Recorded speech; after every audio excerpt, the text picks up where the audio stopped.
¿Cómo un joven tímido, sin fama ni recursos, logró detener el corazón de todo un continente con solo una canción? La respuesta está en una noche que cambió para siempre la música en español. Empecemos. Antes de los estadios llenos, de los discos de oro y de las transmisiones especiales, hubo una noche en la que México entero descubrió que una sola voz podía romper el silencio de millones. Amor como el nuestro, no hay dos en la vida. No era solo un cantante. Era alguien que parecía contar la vida de todos en 3 o 4 minutos. Que yo soy otoño en tu vida. Cuando José José cantaba, el país se detenía, el televisor bajaba el volumen de las conversaciones, la radio se convertía en confesionario y las madrugadas eran un poco menos frías. Casi todos sabemos querer. Porque su voz no solo interpretaba canciones, sostenía historias de amor, de pérdida y de resignación que mucha gente no se atrevía a decir en voz alta. No dejabas de mirar, estabas sola.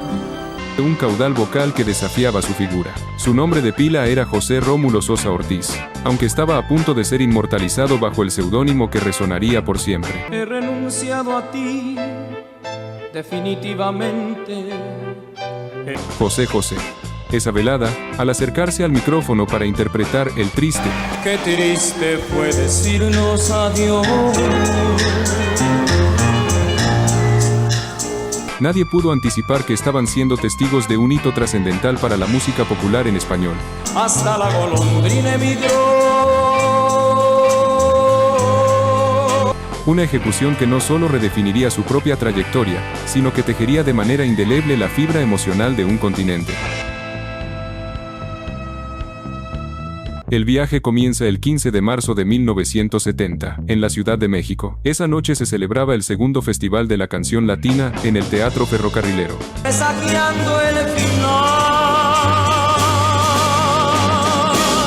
José José, casi desconocido para el gran público, subió al escenario para representar a México con una canción compuesta por Roberto Cantoral. Sin embargo, esta aparente armonía se fracturaba por la adicción y la naturaleza volátil de su padre, provocando episodios de violencia.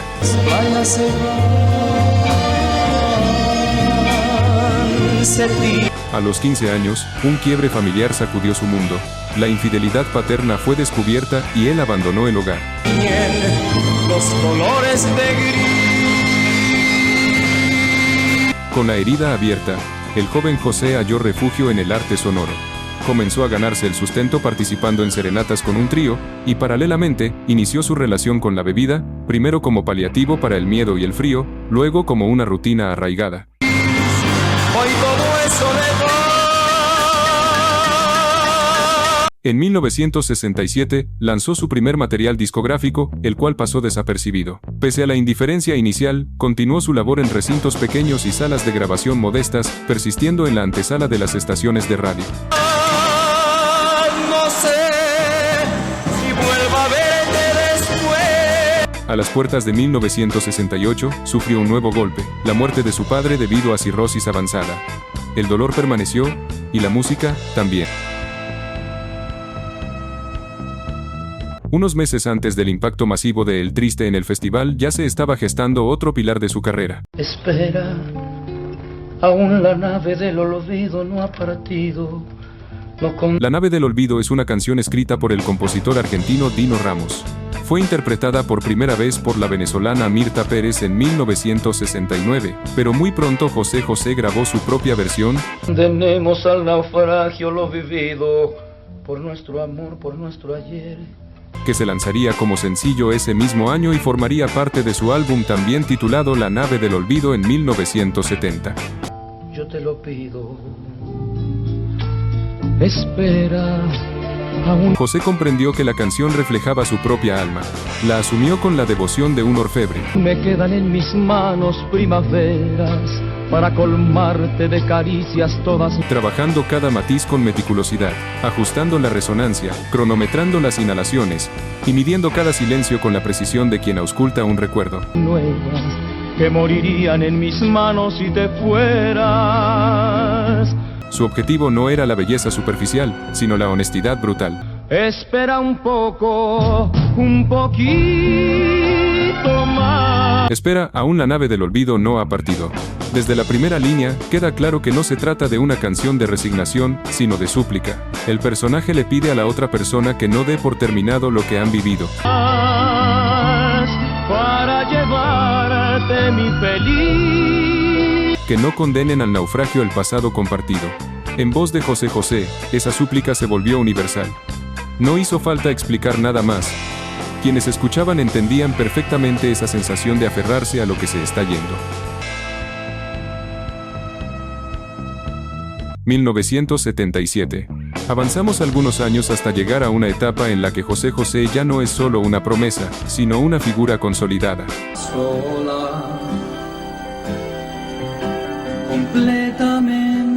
En 1977 aparece su interpretación de Gavilán o Paloma, una canción escrita por el compositor español Rafael Pérez Botija. Bella y sensual. La historia de la canción tiene un matiz interesante. Originalmente fue grabada por Pablo Abraira, en España, y después llegó a la voz de José José, quien la incorporó a su álbum Reencuentro y la transformó en un gran éxito en México y América Latina. Algo me arrastró hacia ti como una ola. ¿Qué fue lo que pasó? ¿Por qué razón que yo no lo sé? Esta vez ya no es solo la tristeza de la pérdida ni la súplica para que el otro se quede. Gavilán o Paloma habla de una experiencia más compleja. Fui, te dije hola, ¿qué tal? La frase inaugural se posó sobre el público con una gravedad que es imposible de fingir. Casaste al aprendiz de seductor. José no forzó la melodía, sino que la arropó.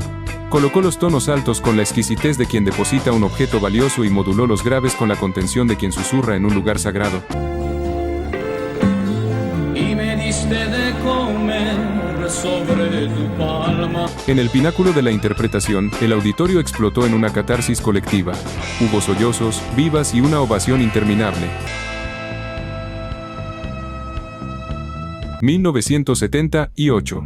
Después de las despedidas, de las súplicas y de los engaños, llega un momento en el que alguien decide dejar de vivir en el mismo capítulo.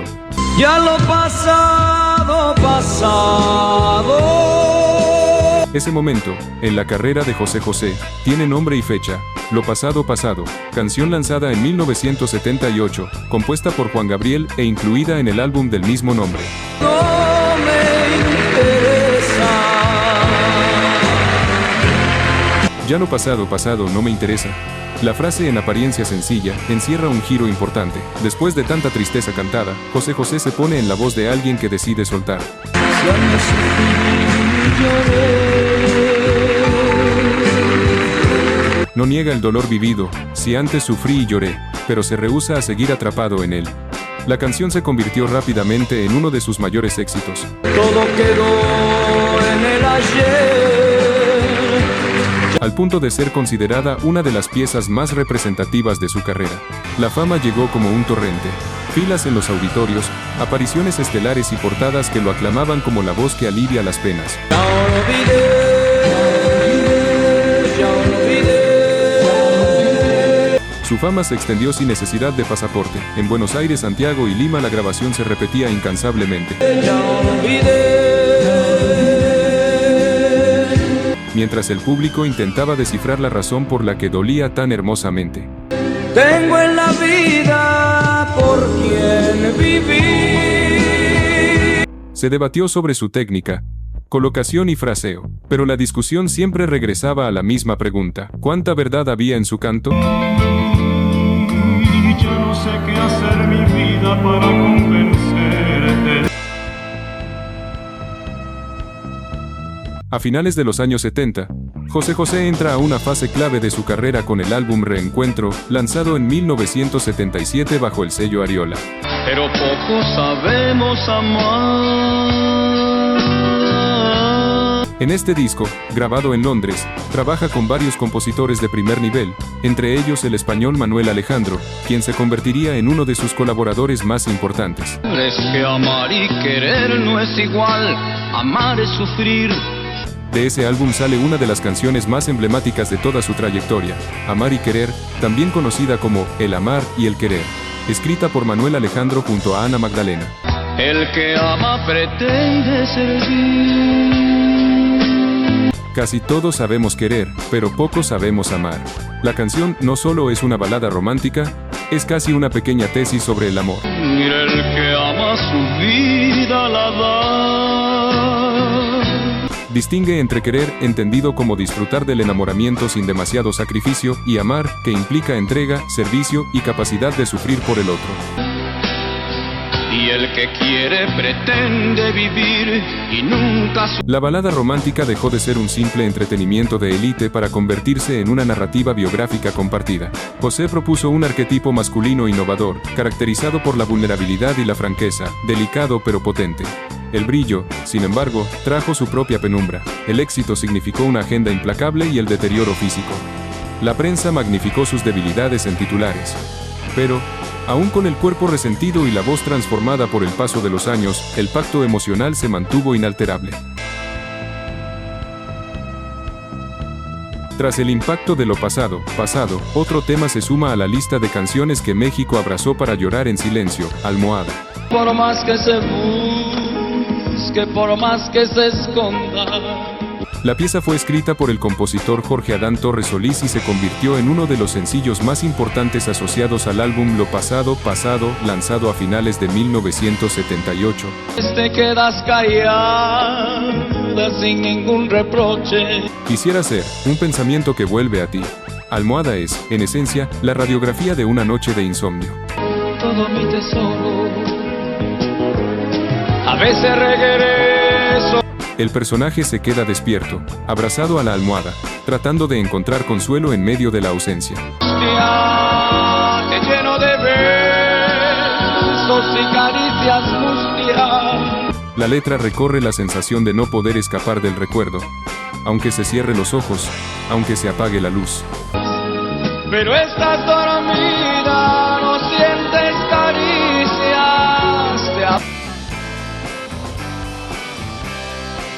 El grito de auxilio llegó en la madrugada de los años 90. El hombre que había prometido al mundo que el amor jamás se acabaría se encontró a sí mismo derrotado, abandonado a la bebida y al borde de la muerte, un naufragio físico que reflejaba el emocional.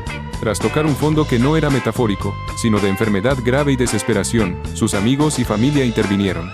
En 1993, Cometora, el príncipe se retiró del proscenio de manera obligada.